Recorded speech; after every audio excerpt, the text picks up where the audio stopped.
bicep. Oh man, I cramp up every time. Is this ever gonna say the word? Put your head like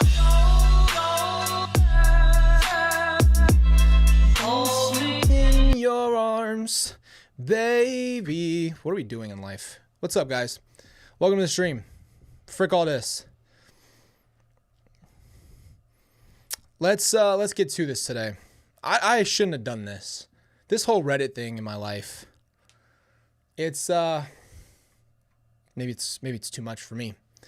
I'm always someone who's curious. I like to do my own research. I like to find things for myself. I like to read, research, and you can call me a rabbit hole, whatever. I told you I'm not a huge theory person. I like to have theories in certain circumstances, but not in context when it comes to things like missing people or information we don't have on something. So let's be careful there when we do things like that. So what's up, everybody? Today we're going to be reading some Reddit rabbit holes. And, you know, I don't know if you guys are ready for this. I don't know if I'm ready for this. We've kind of been lighthearted. Some of this stuff is a little wild. So we're going to go through, read some comments. Just know if you ever do this yourself, it will take you on twists and turns like you're at Disneyland, all right? What's up, everybody? We in the stew, baby. And we're ready to go. So, one thing I will tell you right now, I've looked at cases on here. I've looked at people. There's a whole case that was actually cracked through Reddit, by the way, which we might have to cover at some point. And in this case, the guy, okay, maybe I'll just give you a little taste of this case, okay? So this guy and his girlfriend break up. He goes over to her house to have the breakup, right? He ends up taking her life. And once he takes her life, he goes to Reddit and explains his side because he goes missing. A few days later, he posts a huge long post explaining his side and how he was attacked by her, and that is why he did what he did. Yikers. So we won't play with that, but we're going to get on to this right here. And I'll tell you right now, some of this stuff is so... Here's my thing with rabbit holes. If you're going to say something, you can't just say it and just be like Rick Ross and be like, is it the walnut of the peanut?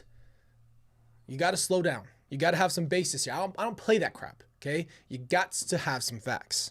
So we're going to get into it, okay? I saw one that was about skinwalkers. No, thank you.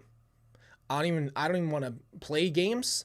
Here's the thing with, okay, you guys know I don't like the Black Bride. You think I really want to think about a skinwalker? I don't think they're real. I'll tell you that. I don't think a skinwalker's real, and I don't even want to go down that rabbit hole here. So we'll leave that right here. There was some on here that got me messed up, okay? I don't think these are real. Some of these aren't real. I was hungover in a real old film on a network TV, like a golden era black and white I'm talking. In the film was catching my eyes of an actress named Loretta Young. The story about her infidelity incident, particularly its after effect with Clark Gable, is effing wild. All because I was too lazy to reach for my remote and change the channel. Here we go. I get scared when I read these. You just never know what somebody's going to say on here. That's why you got to be really careful. Sounds like a great Christmas. No, thank you. It's not Christmas. Oh no, I don't want to click on this one. I had some expired Triscuit crackers. I wanted to know if I could still eat them with some non-expired dip. I typed into Google, and this one hits Shop Savvy Life. That's all AI generated. Do I click on this? Oh my gosh. I have to read the rest of it first. But the other hits are similar. Bargain Box, Discover Real Food in Texas. They are all AI generated. Blog Spasm. The hell does that mean? All built on very similar template and are all populated with links to AI generated sites like this. I scraped through a bunch of links and found that there were more than half a dozen different domains in this ring, all linking to each other to game the search results to the top of the SEO. but I can't figure out why. They aren't running ads and they don't have affiliate links. Sourdough Symphony, Travel Bites, My Kitchen Hacks, Ingredient Savvy, and Grain Free Goodness. All of them using AI generated text and images, all of them linking to each other. Oh my gosh. That's a lot of websites. Eventually, I dug to the owners and figured out that they are linked to a company called Ashfont Investments, but the site is all AI generated. All the members are stock photos. It's fake and all the way down. All of this tells me my Tristan goes bad seemingly. If anyone has the slightest idea what purpose behind the site is or other contributing further to the dead internet, please let me know. Okay, so here's the website. Shop Savvy answers. What is the shelf life of a Triscuit original whole grain wheat cracker? I don't give a frick. 6 to 9 months. What does this have to do with anything? Yeah, it is running ads. No, this is a browser. Lowest on Amazon, Home Kitchen. What's so scary about this? I don't understand. All because they're connected to this one major network here. Whoa, slow it down. I lost the Triscuits. I lost it. Stupid freaking mouse, bro. Great, Christmas, we're almost there. Here it is. 3 more replies. I'd have to do a bit more investigating before I really figured out as much as I can, but I do think this would be a great standalone post. Okay, so I just clicked the link and they might have an app. Maybe it's a way to collect people's data. Oh, frick, we should have never clicked it. I don't even care about how long a Triscuit lasts. Come on. I don't even care. She's claiming, though, that an AI site all just converged into one conglomerate, that they all have a bunch of different AI sites and are all ran by this investment group, which is also AI generated on its website. She's trying to figure out why. That's why this matters. So I actually clicked the link. They have an app. Maybe it's a way to collect people's data and sell it. I don't know if you can find someone and analyze apps. If it could also be that they're just trying to regular traffic to make addresses more valuable and eventually will sell them outwards. Here's the thing. When you make a website, you have a purpose for that website, and then the traffic is the most important part, right? It's like any other thing. You want people to click on your stuff, but to have a fake investment group that runs multiple different websites that all point to each other, that all link each other, and they're all AI generated is wild. I don't like this. I'm scared to, I'm really scared to click on some of these, bro. I'm not opening another link. I'll tell you that right now.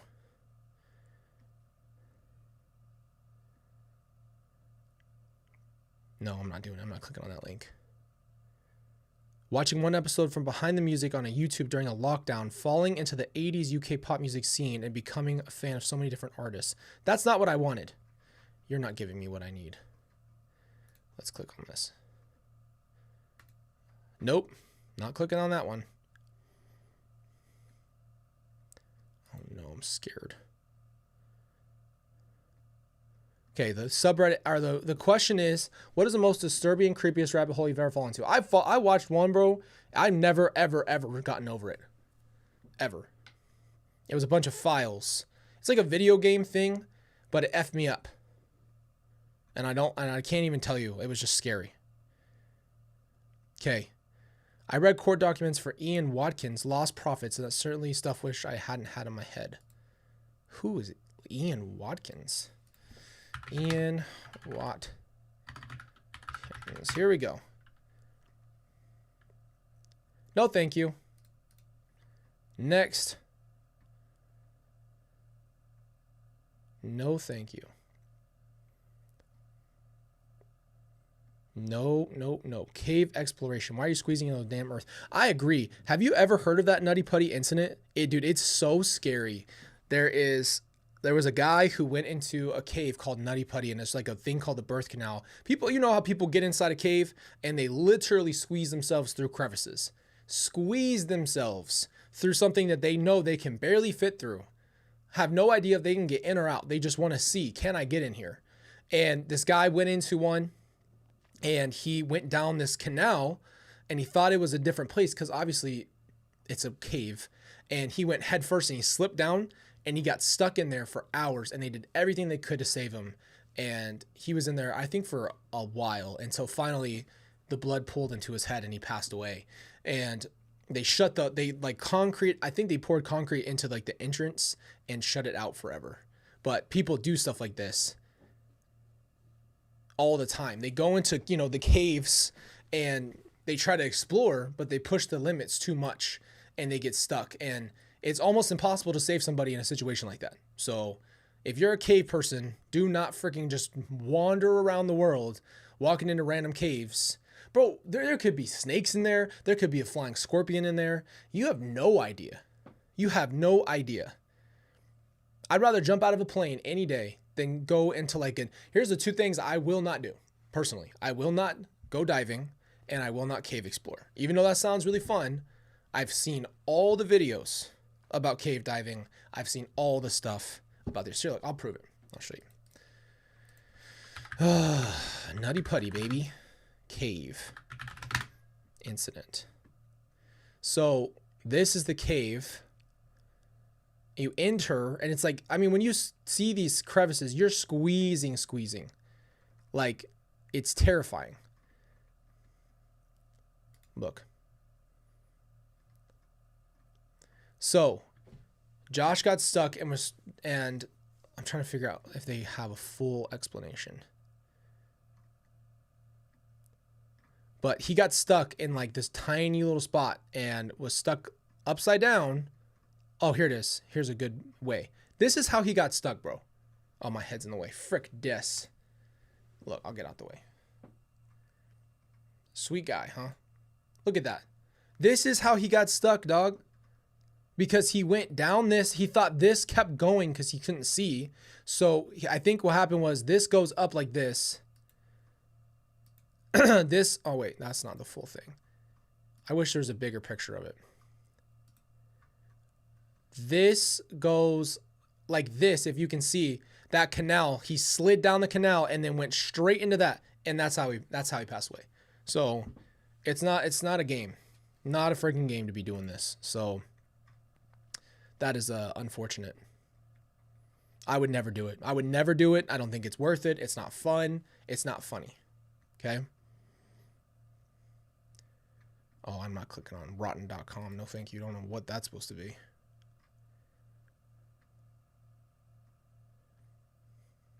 Oh no. Yeah, I can't do the Epstein stuff, dude. So I wanted to talk about it because it's such an unbelievable thing to know. And just so you guys know, we're never really going to go like political or anything like that. But just when it comes down to like just simply what happened, having someone as powerful as that come in and be able to get away with so much for so long and be able to do horrendous things and then have it not be disclosed. And look, I've done a lot of research on the Epstein thing. It's too much. It's just exactly why we didn't talk about like Diddy. It's exactly why we don't go down some of those places. It's too graphic. It's too much to talk about. And it's one of those things where it's just too brutal. It's too brutal to go through. So, yeah, but that's just one thing I haven't touched. I'm just not there. I don't know if I'll ever be there, but I never want to really go down that. But I have read a lot. I've researched a lot, understanding him more as a person, and it's disgusting. It's just it really is. Here's my thing though too. I see stuff on here like this. All of this is fake. I saw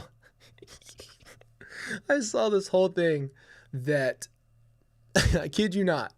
I don't remember what battle or something. Maybe it was World War II. This is why it's triggering me because we're going to read this real quick. That there was a bunch of paid actors in one of the world wars or something like that.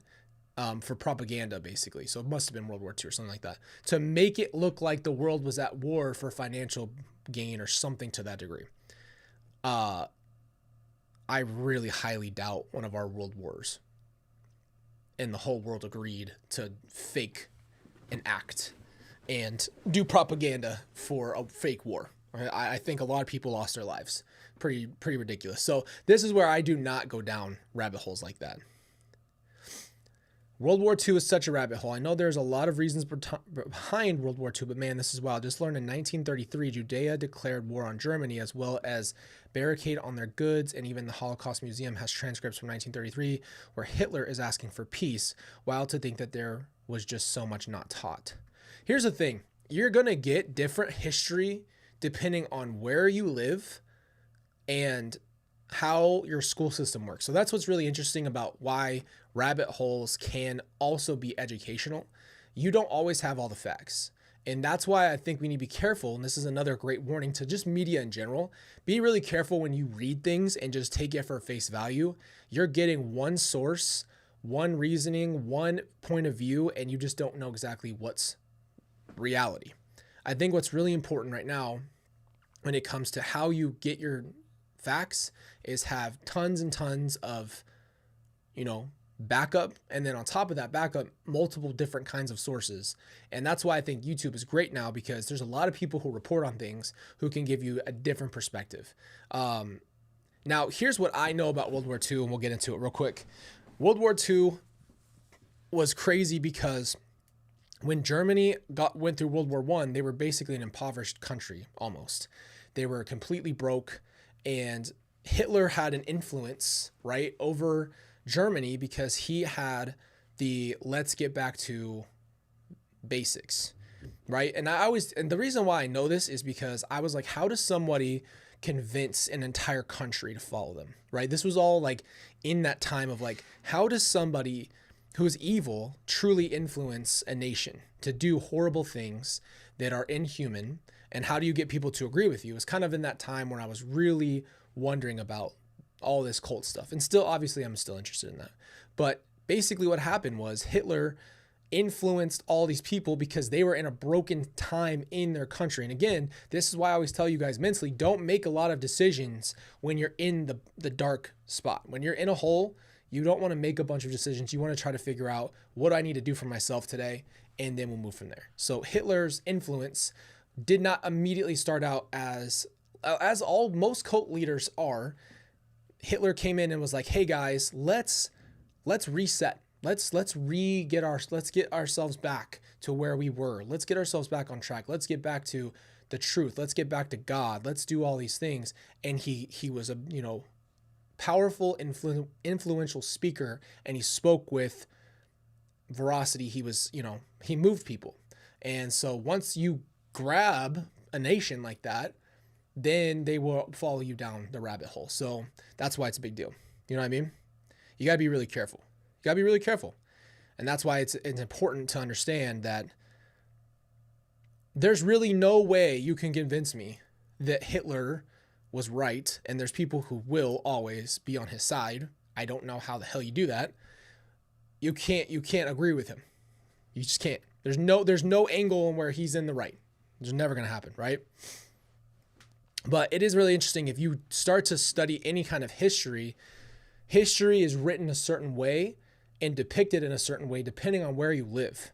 So if you go overseas and you start looking at studies over there and journals, they have a backlog of some stuff, but you might not get that in different schools because they're giving you a certain perspective. And I think it's really important to give everyone a full picture. That's how I think about it. Tess says, I truly believe that's why they're not teaching kids cursive anymore. The most important documents all in the past are written in cursive. If an entire generation can't read it, they can't change it. It's 100% right. That is 100% right. It's really important that we don't lose as a society. We lose ourselves into this kind of stuff, right? I really don't like, that's a whole nother rabbit hole if you guys really wanted me to get into it. I have so many issues with so many different ways that things are being moved down the line, right? Because okay, I'll give you a perfect example. I grew up in Texas. My history class was Texas history. So I know Texas history very, very, very well. Not that I didn't know U.S. history, but I knew Texas history. Then you grow up and you're like, well, what about world history, right? Because the entire Bible is not set in America. The entire Bible is set on the other side of the world. So what about all that? And then you start realizing that there's so much more than what you have available to you in your school system. And so this is where you have to be willing to go and do your own research. You know what I mean? That's where I get, oh no.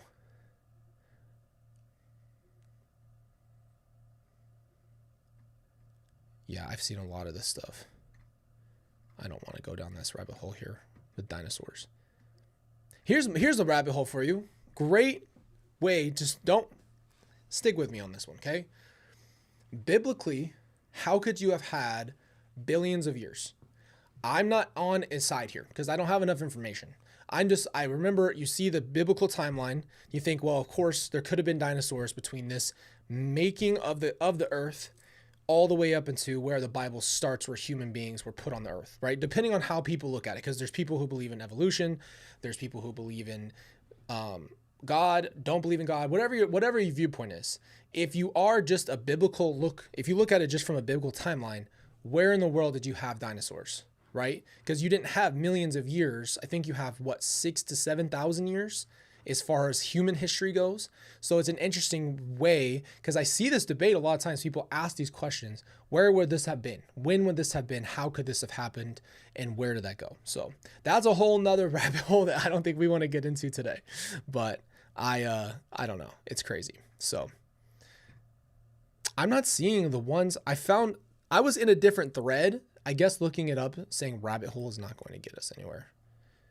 Oh yeah, this is the one we want. This was the one I was interested in. I was reading about people who were in cults, and this is what I want to get into. So, watching my grandma, who is a matriarch for an extended family in our family glue, struggles to pay tithes and offerings every week, regardless of how much of a difference it would have made versus our rather large church. My grandma paid for her meds and change on a Monday, while I watched our preacher get a brand new black chrome Yukon Denali the Sunday prior, and it didn't make any sense. Yeah, I'll rabbit hole with you on this. How do you get into a place where your pastor is stupid paid? That's one of those things I'll never understand. If your pastor is getting paid out of his mind, I don't get it. Why? And then this is just one of those things, but it's like preaching. If you preach the gospel, it's not supposed to be for this huge dollar amount. I just feel like that's not supposed to be the reason why you do it. And so to see people struggle, I totally understand where they're coming from. I can also see that fact though, if you're a pastor, you have to have some kind of income and living, but you see the mega pastors, bro. These mega pastors are taking so much of that money and putting in their pockets. I mean, why does a pastor need a private jet? Why do you need a private jet, bro? Like, it just gets to a point where it's like, where does the line stop for someone to make millions of dollars while they're pastoring a church or a mega church? Like, when did you say this is what this? Like, how can you do both? How can you be this person who has mansions all over the place? You've got your cars, you've got everything you could possibly ever imagine, and be out here talking to people like you no longer are connected to the congregation of human beings. There is such a small percentage of people who could live like that in the entire world, who have that much money, who live on a lake, who have private jets. Like, you're no longer connected to the people. That's just my opinion. So exactly. I agree. I think it's against your entire preaching. You can't go there. When they said, I'm going to marry someone for Korea, then I said no. They said they've already bought the plane tickets. You're going to marry a nice Korean person. No, come on, we've already bought the plane tickets. In that case, have fun on your Korean vacation. Arranged marriage. I'd love to talk about that. Arranged marriage, to me, it's, man, you arrange a marriage for your child, you expect them. So here's the thing with marriage for me. Marriage simply comes down to this, and everybody has different views on it. I think marriage, you can't get married because you have a kid. You can't get married because of finances. You can't just get married because of this. I think marriage is really commitment that no matter what you have or don't have, you're committed to the person. This is why we talked about the lab-grown rings yesterday. It's where this whole thing comes into. That whole idea that your parents could say, hey, you're marrying this person, right? And I understand it. There's culture stuff. I'm not trying to be disrespectful. I'm talking from my perspective. There's for me to say, I'm going to you're going to get married to this person and this is what you're going to do. And this is like the rest of your life. You just this is your husband. You've never seen him. This is like Love is Blind, bro. Like you don't even get to talk to them. You just show up and they're just in their suit and you've got to kiss them and love them and be there for them. I just don't understand how that works. I don't think it would work. That's my only thing. I think that's rude. Okay. Parents joined the Jehovah's Witnesses for the last few years when I was a kid. One Saturday, I stayed at night at a friend's house and went to church with them on Sunday. Minister of my friend's church talked about the Father, the Son, and the Holy Spirit. I was confused. The next Sunday at the Kingdom Hall, I asked our minister after all the services. He said, I don't know what you're talking about. At even 11 years old, I knew he was lying. If he had simply said, that's a concept we don't believe in, I wouldn't have lost respect for him, nor would I have decided that everything coming out of his mouth was suspect, but I did. Spent decades as an agnostic as a result. Yeah, there's a lot of debate about that. There's a lot of debate about the Godhead. Look, let's just put it simply. That belief system is kind of what separates different churches, right? So if you believe that Jesus is not God, but like just God's son only, like, and that the Holy Spirit is also just not really God and separate from him as well, or you believe that they're the Godhead all equals three different parts. This is where theological debates get into it. I guess for me, it really just comes down to you have to find a conviction with all this stuff. No matter what your pastor says, no matter what your family says, no matter what your spouse says, you have to know this kind of stuff for yourself and you have to do this. This is why I think Rabbit Hole is great, because it really just starts you to think, I need to start doing my own research and my own feelings, and then we'll get there. I'll get there when I get there. That's what it should be about. You know what I mean? And a lot of times what happens is people don't understand. People come to church a lot of times to learn. And so it's a huge responsibility to lead any kind of church or spiritual things, because you have no idea where someone is at in their life, what they need, and how they might not understand God, and how one time can literally turn them off forever or turn them away from God forever. I'm not saying that you can think that way, but you kind of have to understand the responsibility, you know, that people have to truly figure themselves out here, you know? You got to figure out what you believe in life. That just goes down to it. Was accidentally in a religious cult. I would see how the pastor would treat non-members and the members that did not comply with what he wanted. We've talked about this a lot. I hope he doesn't start acting this way towards me. He would berate people, gossip, and expect us to stay at his house until late hours, forbid us to hang out with non-members.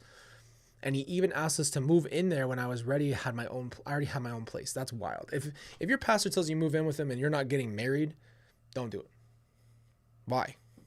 Why would I want to live with the pastor? What is that? I came to service the following Sunday and the pastor sees me and says, I had a message and I was going to preach, but I'm going to preach a different message today. The whole service was pretty much him talking shit about me and making rude jokes. I knew the sermon was about me when he kept referencing the person hanging out with other people and saying it was sinful of the world. This is my biggest pet peeve in the world. We'll get to it in a second. I never felt so embarrassed in my life with everyone laughing at me. I sat the entire service just embarrassed. Once I left, several of the members attempted to contact me, with a few of them trying to go to the movies with me at midnight when they knew damn well that the closest movie theater was an hour away and what movie theater shows at midnight. I stopped going to that church, and a few members completely stopped talking to me despite us being friends. I still can't believe that happened to me. That's a spiritual manipulation. We've talked about this. This is my biggest pet peeve in the world. Doesn't matter what it is. Doesn't matter if it's Chad Daybell, Lori, Jody, LDS. I don't care what religion it is. To use God and use that as an anchor for you to manipulate and pull, that's the worst thing you can do. Because people as a pastor is a leader, right? So it's a leader in your church. Someone who's supposed to be leading. Yeah, of course they're not perfect, but to do a whole sermon to talk about how you can't talk to non-members, there's a lot, and look, listen to me when I say this, there's a lot of people in the LDS church that do the same thing. This was always one of my biggest pet peeves. It's not everybody. It's not the whole church. It's just how people act. It's super religious people that act like if you're not LDS, we can't be friends. I grew up in a non-LDS world. I grew up in Texas where I was probably one of the only LDS people around. And guess what? It didn't matter to me. Do you think the first question that came, I never had a question of, well, what religion are you? Or what skin color are you? Or what culture are you from? Why can't we just be friends? Why does that matter? I never understood that. But there's people who do this kind of thing where it's like, don't fraternize with people who aren't in this little group. Man, fuck your group. I'm gonna get mad. I'm telling you right now, this is my biggest pet peeve. This is very cultish to pull you into a thing and then completely act like people who are not involved are sinful or evil, or that's cult. That's the definition of it. It's that suck you in, make you dependent on them. He wants you to move into his house so that way he can take that away, right? That's all about power dynamic. It's horrible. It's really, really horrible.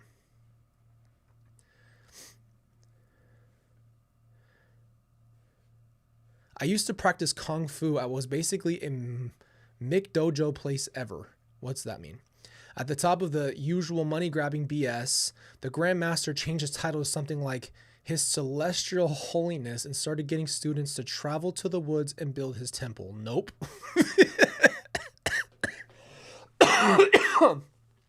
Dog, if my freaking Kung Fu Panda master made me go to the woods and do manual labor to build a temple for the Celestial Holiness, I'd Kung Fu the living hell out of him. I'd chop his neck with my gosh dang fist, bro. You're getting a fire dragon. Yeah, you didn't even see that coming towards the camera. That's what I'd do. Temple Kung Fu, master name of Simon. Simon says build a temple. People are so stupid. That's wild, bro. Can you imagine that? That's crazy. That is so crazy. Your freaking trainer, physical trainer of some kind of combat or workout, whatever, wants you to build him a temple in the woods. Yeah, I'm out. Just left the Jehovah Witnesses religion this year. Honestly, what really did it for me was the fact that my entire life, all the speeches and sermons started to sound identical, insisting that the end was coming, that I was raised as one so I just thought that it would have happened by now. Exactly. I talked to an older friend of mine who was also used to being in a cult and asked him, hey dude, when you were young, did they say the end was coming? He answered that they've been preaching the same thing since the 60s. I was denied of a regular childhood. Exactly. And they took away my teen years. I vowed when I left that I wouldn't give a cult another day in my life. And my mom and family have been super understanding and still talk to me as nothing happened, even though they still attend regularly. That right there is a blessing, because a lot of times when people leave really extreme groups that are very heavy focused on one thing, they cut off, like family members will cut you off, your friends will cut you off, you will no longer have your relationship. So this is what people need to understand about these cult dynamics. It's you just make this decision to do this, you are risking the entire life that you've ever known or will have with family, with friends, with a group. If you grew up that way, you are literally giving up everything. This is why it's so hard. People are like, why don't you just leave? Why don't you just leave? Well, it's because they usually suck you in to such a deep level. They take away every outside influence, and then you are stuck there for however long until you have to make a really hard decision. And when you do make that decision, sometimes the consequences vary. So some of the consequences for leaving a cult could be them coming after you in some way, right? Like there's fear for that. There's fear of what happens next if you leave, or loneliness or rejection, which adds to the reason why people probably have a harder time leaving. But I don't know enough about the Jehovah's Witnesses. What I will say though, that end of the world BS that we've been talking about for a long time on this channel absolutely is unacceptable to shove down people's throats. It's just unacceptable. Like, to have this doomsday idea, it ruins your life. I'm telling you, it ruined my entire childhood as well. I mean, I can't even remember when it really started, but I know at first I was being told I was going to lose my mom over and over. Yeah, I'm going to die. I'm going to die. I'm going to die. Tell me that all the time. Pressure on me. No idea what's going to happen tomorrow. Don't know if my mom's going to be gone tomorrow. Just constant pressure, right? On top of everything else that was happening in my life. And then it's, the world's going to end. You don't need to worry about anything. It's so ridiculous, right? It's very clear in the Bible that Jesus doesn't even know when he's coming back. So chill. I'm not saying you can't prepare for things, right? There's even the verses about keeping oil in your lamp, but that's not what we're talking about here. This is a completely different level. This is steal all your joy, steal all your future planning, steal everything that you've ever thought could happen in your life, and just be ready for the end of the world, which basically means the end of your life in some capacity, whether you actually lose your life or you're stuck into this. I don't know. I hate that so much.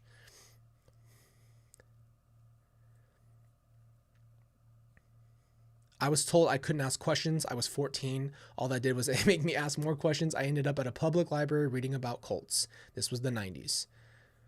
Yeah. And it's crazy because think about back before we had like access to smartphones like we do now, you couldn't just be at home learning. You'd have to go out of your way to go to a computer, and before the computer, you have to go learn and read books. There's a lot of things we can do that's good now that can spread information, stuff like this. Man, a lot of people are saying Jehovah's Witness. That is wild. Church of Christ Separatist. I want to view more of that.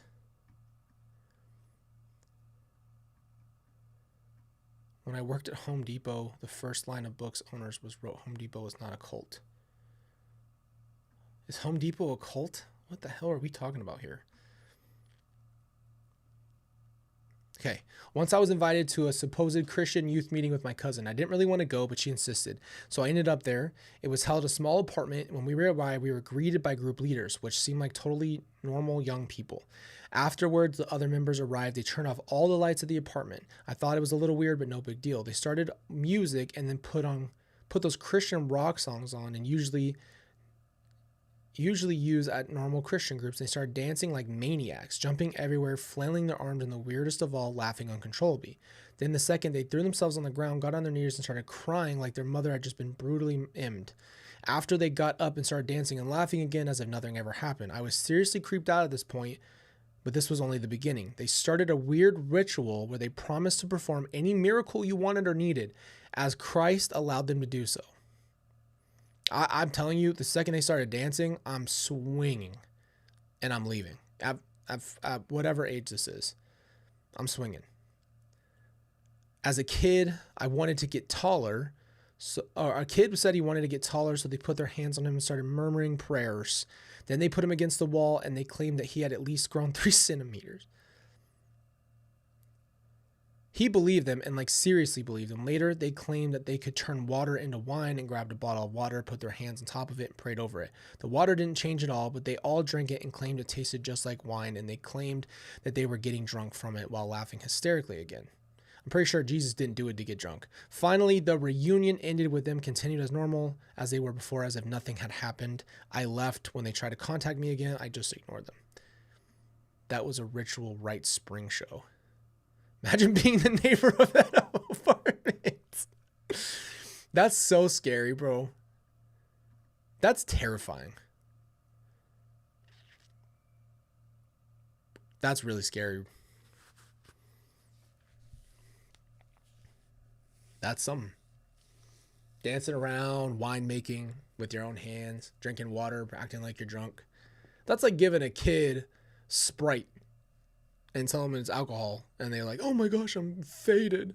It's ridiculous. So people are so crazy, man. I'm telling you.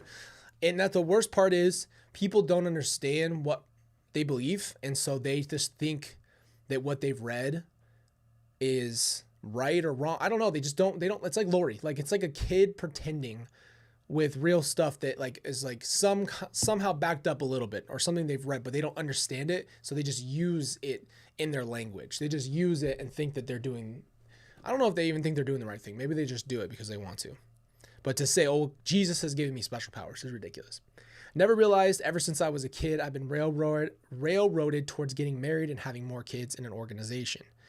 Everything I was taught on how to be a good wife, with sewing and quiet journaling and crafts, with no encouragement for my dreams of being a scientist. Once I was 14, I said to the leader I did not want kids and wanted to be a scientist. I remember the exact words. Well, when you decide you do want to have kids, remember that's the greatest calling you can have. When I got older, I did some research and compared it to the approval resources and found a lot of lies and cover-ups they have taught, and found the truth disgusting.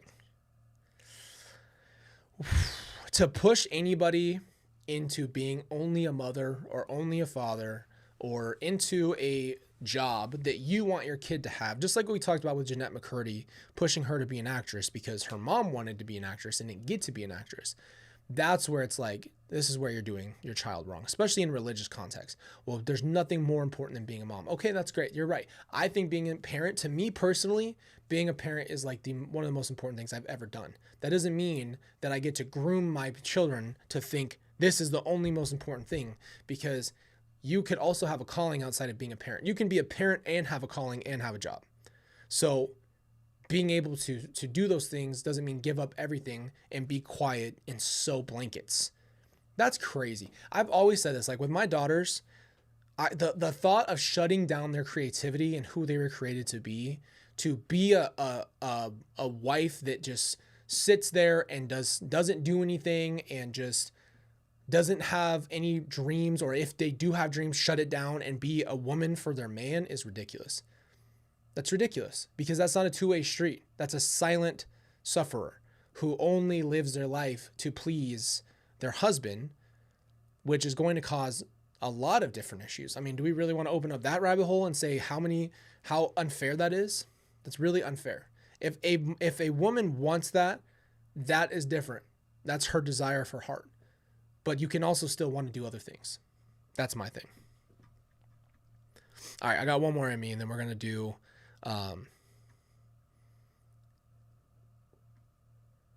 something else. I'm sick of this ones. I want something else. You guys let me know. This is your chance, okay? This is your chance. You tell me what we do on Reddit right now next. You tell me what you want to do. We can do judge. We can stick to this.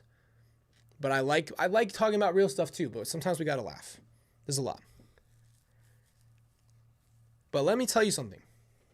Emmy makes a great point.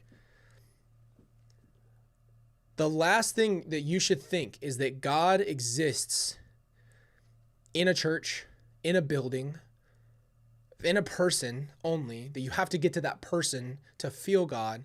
The whole reason Jesus came down and preached, man, the whole entire reason was to let people know that Jesus and God wants to be close to you as a person. And that you have, it's like this, bro. You want to know what prayer is like? It's like this. And it doesn't feel like that all the time. I know that. Praying does not feel like you're talking to God all the time.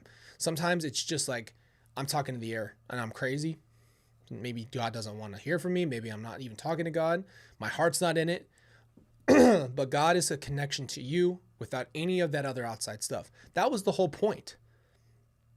And that's why it's so hard, because it's been so complicated. Churches make it complicated. You got to do this. You got to do this. You got to do this. Guess what? When Jesus came to people and said, do you want to be healed? He didn't give you a list of stuff you needed to accomplish before you got there. You know what I'm saying? It was never like that. It was never like you got to Hail Mary, or you got to go repent for everything you've ever done. It's heart posture. You just, yes, I want a better life. I want to know God. I want to know myself. And that's connection right there. It's that simple. People have literally spent so many years trying to figure out the complexity of it. It's literally just prayer. And I learned that in 2020 when I was going through absolute hell, worried about the kids. I prayed for them every day, multiple times a day, read my Bible. Didn't even know what I believed. I didn't know if I was Christian or LDS. I knew I wasn't LDS, but I didn't know what I believed because I left the LDS church, and that was like breaking out of something because I felt like I left the true church and I was never going to find God. Just this constant thing. And then I freaking read the Bible for myself and started praying, and it was that simple. No church services, nothing else. Simple as it gets. So just want that to be out there. It's not complicated. It's not impossible. And people are making it more complicated than it actually is. And I think that's the distraction. I'm not saying going to church is wrong or anything like that. Paying your tithing, none of that stuff. I'm just telling you that it really is your ability to talk to God is right now and always. And that's it. That's where it all starts. Everything else can come after that. But it's like you have to have that foundation too to be able to not get duped into this stuff too. So just want to say that real quick.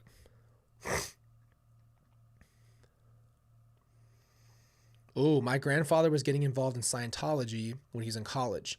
He says he left after they told everyone to mistreat someone who had left the group. Exactly.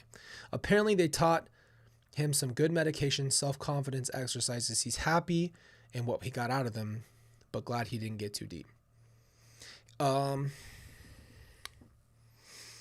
Here's what I'll say about be careful when it comes to religions that are about you. And I'll tell you this in the most loving way so you know that I'm not trying to judge or combat your beliefs. Just be careful when everything about the religion makes you feel better. What I think you truly have to understand is that getting to a place where you realize that, yes, you are loved and you are seen and you were created and everything about you is meticulous and there's not a mistake about you. You weren't born by mistake. Even if your parents had you by mistake or someone called you that, it's BS. None of that is true. You are here right now. Your heart is beating. Your lungs are expanding.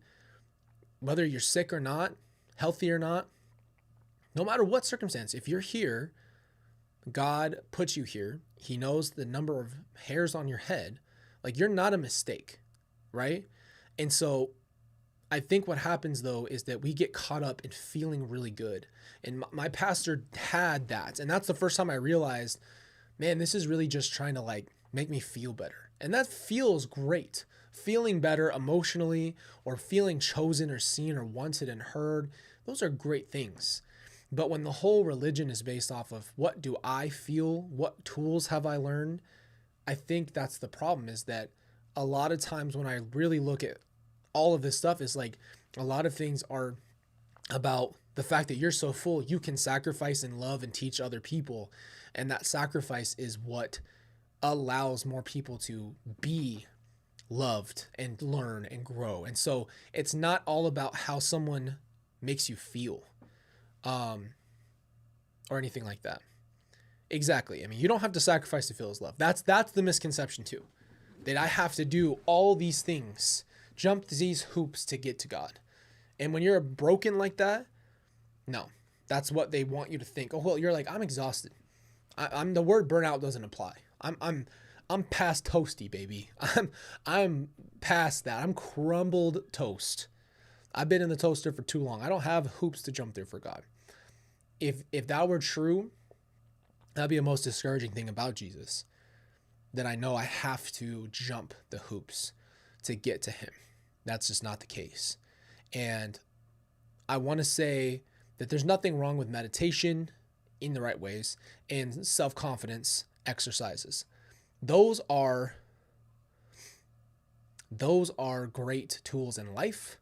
Those aren't necessarily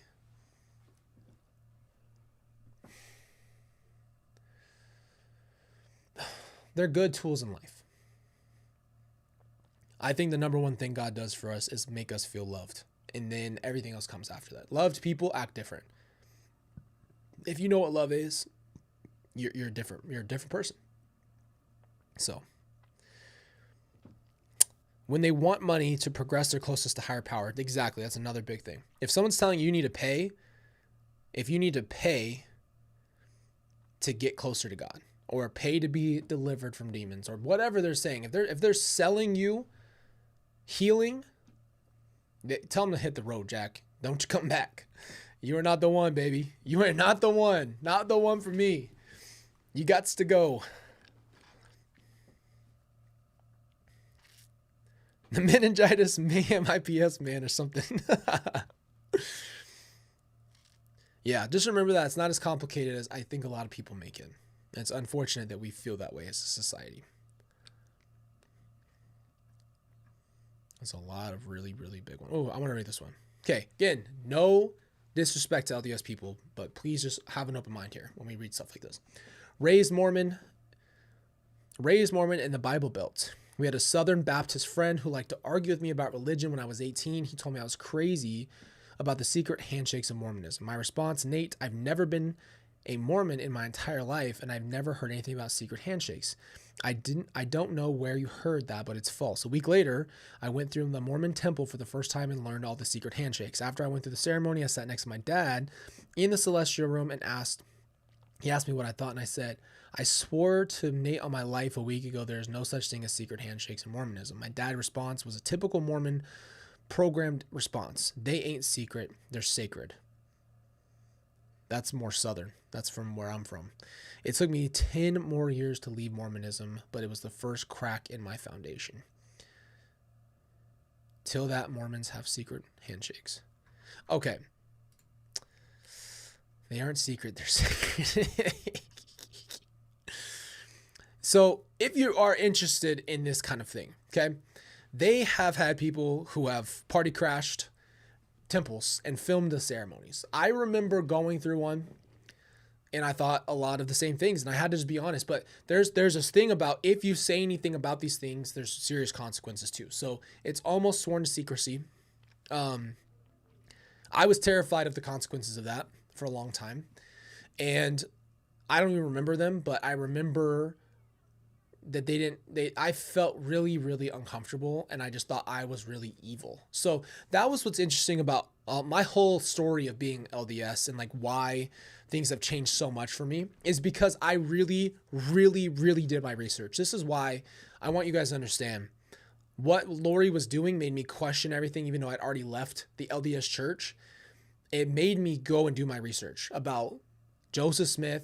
And I'm not talking about bias. I didn't just read the first thing and say, well, that's true. Joseph Smith was flying around on broomsticks. That's not what I did, right? I'm not swayed like that. I've spent years talking to different people, learning history, learning their perspective, understanding biblical perspective, and really came to a conclusion for myself, which is what I encourage you all to do when it comes to anything you believe in. Truly go out and learn, because I felt the same way. I had no idea that people thought they could be gods at the end of their life when they're LDS if they go to Celestial Kingdom. And let's be clear, God as he is creates planets, things of that nature. If you're promised to get into the LDS Celestial Kingdom, which is the highest, and you're with God, you are also able to do the same things as him, which basically puts you on an equal. There is no equal. Okay, Satan's not equal to God. There's no equal. God is here, Satan is below, everything else is below. We have that tendency to think devil and angel on your shoulder like they're like God and the devil butt heads. God's above the devil. He allows things to happen. That's life. But I opened up, really went researching, realized, okay, asked, why would Joseph Smith put his head in the hat and read from the stone? But then also, go on the other side, why would Joseph Smith lie? This is very complex. This is a deeply, deeply complex lie. But then what got me, there's so many things that got me, but the number one thing was that the church moved from having a polygamy mindset, multiple wives, multiple different ages, didn't matter how old you were. And then they moved from when the America started to change and shift, right? And say, hey, polygamy is illegal. Doesn't matter. They tried to build a whole utopia out in Utah. Utah was the base of it. They called themselves the beehive or something, because they were some efficient motherfrickers. Okay, they were builders. They're putting together colonies. Joseph Smith wanted to run for president. I was like, bro, something about this is really like, there's a lot of things that are going on here that I really just need to understand, because out of context, they look bad. I went looking for the context. The light was shown for me personally. And so I started looking through all these things. But right as the U.S. law changed for polygamy, then the church, I think Joseph Smith was already gone. By the way, Joseph Smith was a Freemason. That is literally, I thought that was like someone made that up. No, like he was a Freemason, which we can go into the lore of a Freemason. If you research Freemasons, it simply says that they are just like a fraternity of a brotherhood that believes in higher powers, doesn't all believe the same thing, and that the Freemasons believe in bettering yourself, being the best version of yourself. That's the official thing. Excuse me. So I basically, one of the last things that Joseph Smith ever said as he passed away, Well, he wouldn't pass away. He was actually had his life taken, but he said like a 3-letter or 3-word Freemason thing, basically, as he was dying.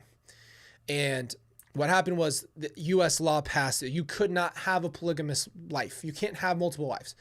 Right as they did that, the church shifted and said, hey, well, and again, up to this point, being a polygamist was celestial law. So meaning, if you want to be in the celestial kingdom, which if you really rank a system and you say there's 3 versions of paradise, a lower, a middle, and the highest, and you say, well, here's the highest, here's what it offers. If you want to do that, you have to be in a polygamous marriage. You have to have multiple wives. Right as the U.S. law passed, the church comes back and says, hey, we don't do that anymore. The law has changed. This is when the FLDS spread out because they were so convinced of what they had been taught about multiple wives that they literally said, we're branching off because we're not going to stop practicing this just because the U.S. law says that. It's not fair. This is what God said. And they broke off and became the FLDS church. Isn't that crazy? Bro, how could you have, ladies, don't take this the wrong way, but how could one man have 10 wives? Like, you can't even love 10 women.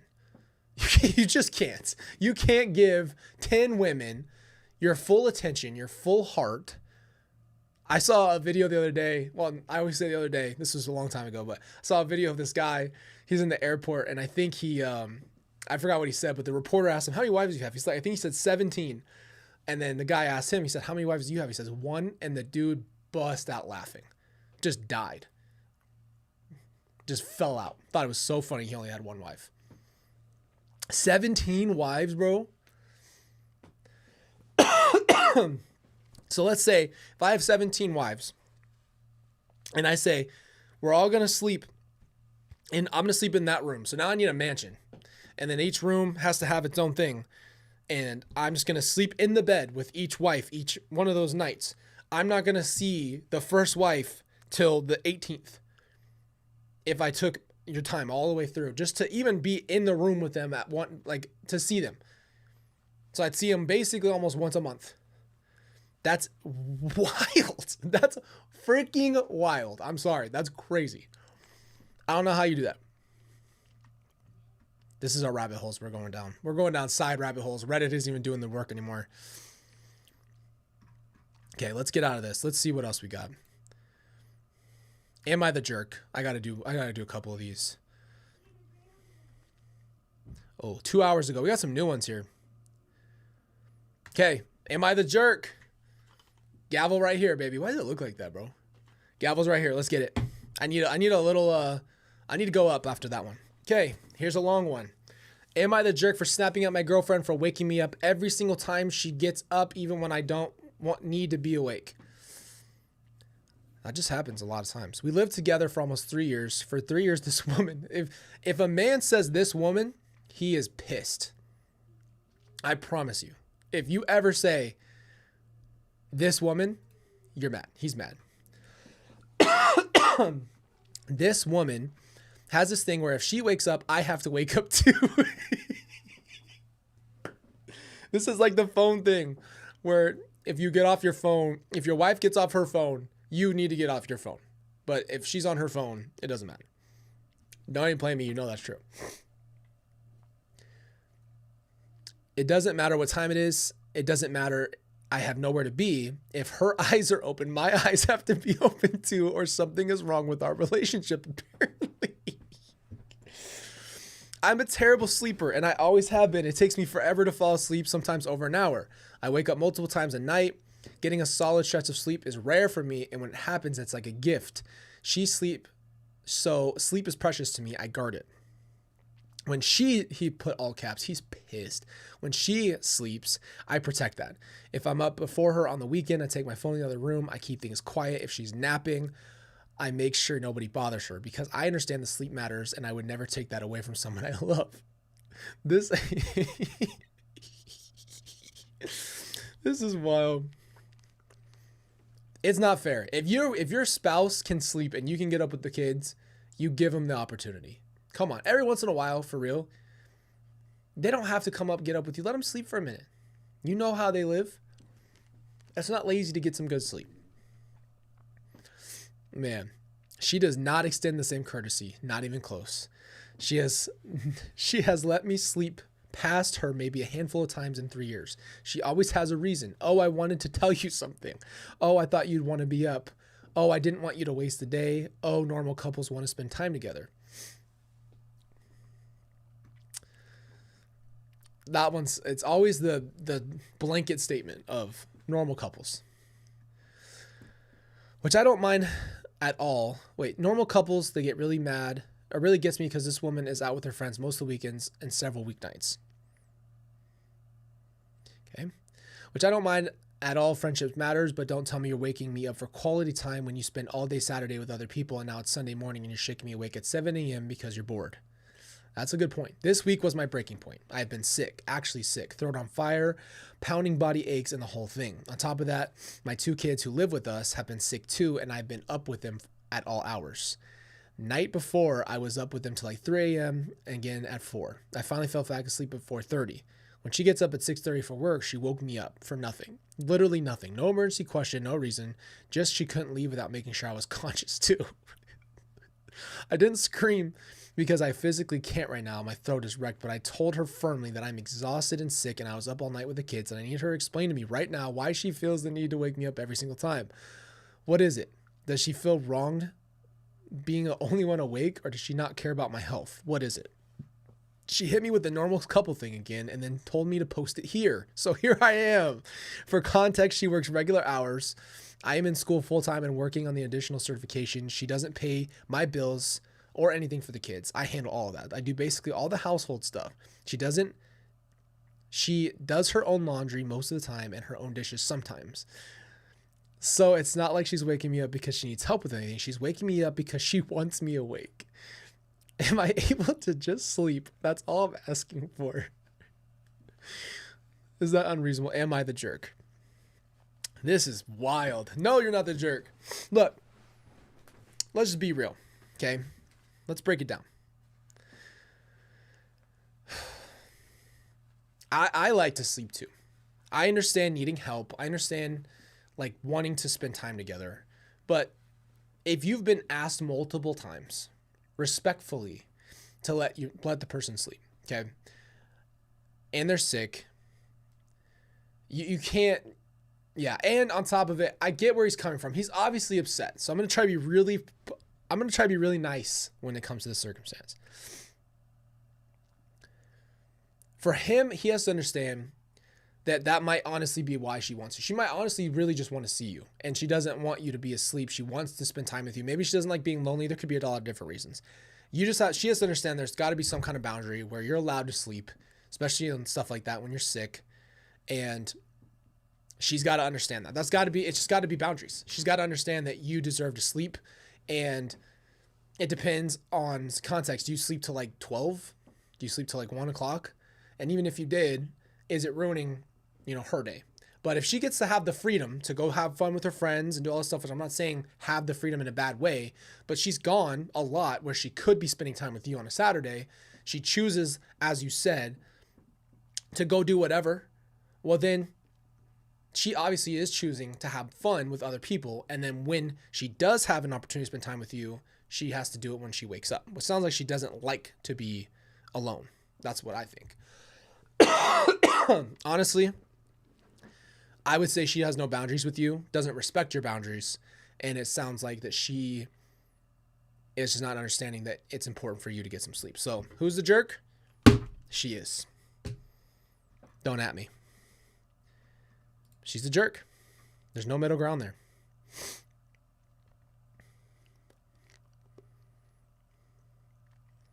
Ex-mother-in-law.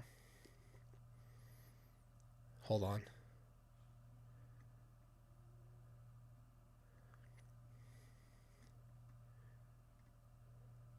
Life spreadsheet. What the hell is this? So about a year ago, one of my friends Made this giant Google sheet to track goals, habits, books read, workouts, savings, etc. And at first it was kind of fun. We all added colors, little comments, inside jokes, but it slowly turned into this weird accountability machine where people check who skipped the gym that day or who didn't log their spending. I started feeling like I am being the only one grounded with my own friends. I recently stopped updating my section because honestly it stressed me out more than it helped. One friend messaged me saying she only works if everyone participates and that I'm lowering the group energy. Another said they noticed my tabs haven't been updated for 3 weeks, which felt a bit creepy, not gonna lie. They even brought it up during game night like an intervention, which was awkward as hell. I told them I still care about our friendship, but I don't want my habits monitored like a spreadsheet anymore. Now that there's a vibe that I'm not supportive, I'm rejecting something they worked hard on. Maybe I'm just overreacting, but I just didn't want to exist without logging every coffee and step count. Some of them say it's just a structure. I'm making drama out of nothing. Man, this is not that big of a deal. If I was in this position, I would be like, bro, this is cool, but only if I truly want to be in this position.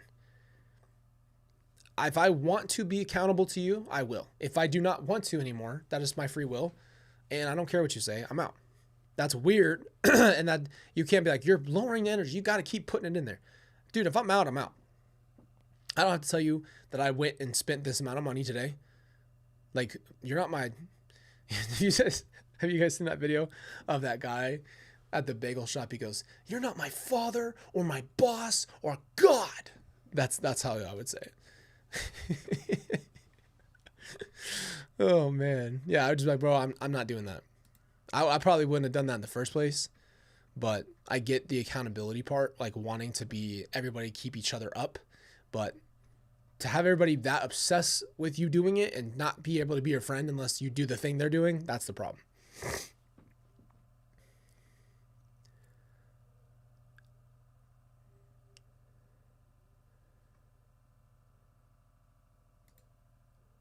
My boss can, okay, am I the jerk for creating a fake productivity system to intimidate my boss? My boss questions my workflow. They ask for updates on everything when projects are on track. I got tired of explaining myself, so I created an elaborate productivity dashboard, multiple tabs, color gradients, charts to look important like most basic display of information in dramatic ways. I scheduled a meeting and presented like quarterly earnings report. I used phrases like optimism, pipeline, and task velocity. My boss was visibly overwhelmed since they have stopped micromanaging because they assume I operate on a level they do not understand. The truth is I made the dashboard in one evening while eating cereal. Am I the jerk? No. Being micromanaged, I don't think it's a lot of people anywhere, you know? Nobody wants to be tracked in every moment. Nobody wants to have someone breathing down your neck. You're a grown person. If you're doing your job or you're doing the way you're supposed to, and someone is literally trying to constantly be updated on what you're doing, you're a grown person. You're a grown adult. And so you don't need somebody on your crap 24/7. I don't think you're a jerk for that, but I think you're kind of funny for that. And try to literally just try to make them look so scared of you. Oh, I'm gonna read this one. This is the last one we'll do. Okay. So yesterday, well, first I gotta read it. Am I a jerk for taking my birthday cake home and leaving the party after my sister-in-law cut it early? Ooh, come on, sister-in-law. So yesterday was my 25th birthday. Spent a lot of money on this custom strawberry shortcake because it was my absolute favorite. I brought it to my parents for a small family dinner. I told everyone clearly that we would take the cake after dinner, and I wanted to take photos first since it was literally $80. When I was in the kitchen helping my mom with the dishes, I heard my 6-year-old nephew crying. I ran to the dining room and saw my sister-in-law cutting a huge slice of the cake. She didn't even wait for me to blow the candles or take a single picture. When I asked her what she was doing, she just rolled her eyes and said, "He's hungry. It's just cake. Don't be so dramatic." Ooh. I was so mad. I didn't even say anything. I just grabbed the cake, put it back in the box, and walked out. My brother, her husband, texted me saying, "I'm a jerk for making a kid cry and ruining the vibe of the party for over a dessert." And it's not about the dessert. My mom thinks that I should have let it go and keep the peace, but it was my birthday and my money, and now they're calling me immature. Listen, you bought the freaking cake. It's your birthday. I don't care if you're 25 or not. You spent the money on it. the sister-in-law is entitled and decided that she was going to do something for her child at your expense, literally, and decide to make it about themselves, and then told you to calm down and not be so dramatic. And here comes your brother who's defending his wife, who was just in the wrong. You can't. I wouldn't be at someone else's party and be like, hey, my kids are so hungry, let me cut into your cake. That's wild. Like, without even asking you. Like, you didn't even have the courtesy to ask. You just go for it. You know what I mean? Like, that's just crazy.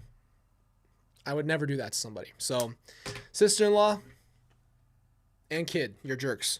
Just kidding. Sister-in-law's a jerk for doing that, though. Should have told the kid, you're not having this. It's your aunt's. This is your aunt's cake. We're not cutting it. It's not yours. And simple as that. All right, guys. Well, I love you. Thank you for joining me on these freaking Reddit rabbit holes. We didn't find... Some of the ones I found were really good. But again, like I told you, they weren't exactly in the rabbit hole tab like what we were just on. So I'll have to find some other good ones for us. But I do love our community. I really appreciate you. I hope you enjoyed the conversation today. And we will be back again tomorrow. It is already Thursday, right? Tomorrow. Today's Wednesday. Yeah, so tomorrow's Thursday. So we have Thursday and Friday together. If you are in our Discord or Patreon, we've got some watch parties coming up this weekend. So I hope you're excited for that.